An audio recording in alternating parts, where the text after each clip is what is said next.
Tabia ya kutokuwashukuru watu waliokusaidia ama watu wanaokusaidia ndio sababu inayokupelekea wewe kukosa mazuri sana ambayo ungeweza kuyapata katika maisha yako. Kwa sababu waman la yashkuru nasa wala yashkuru Allah, asoshukuru watu Mungu pia hawezi kumshukuru.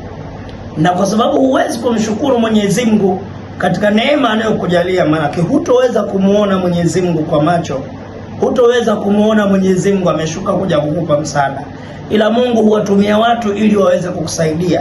Jukumu lako ni kuwashukuru watu waliokusaidia ili upate karama na baraka kutoka kwa Mola wako, ili upate ziada ya mazuri unayoyataka, kwa sababu Mungu anasema la in shakartum la azidannakum, ikiwa mtashukuru basi mtazidishiwa kupata mazuri ambayo mnayoyataka.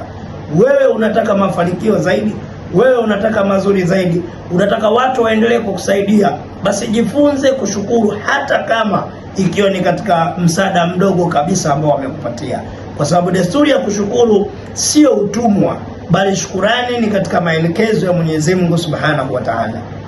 Angalia watu wote ambao wameweka mbele kushukuru katika misaada mbalimbali na katika wema wanaotendewa, wanajikuta wanafanikiwa katika mafanikio yaliyokuwa makubwa kwa kitendo cha shukurani.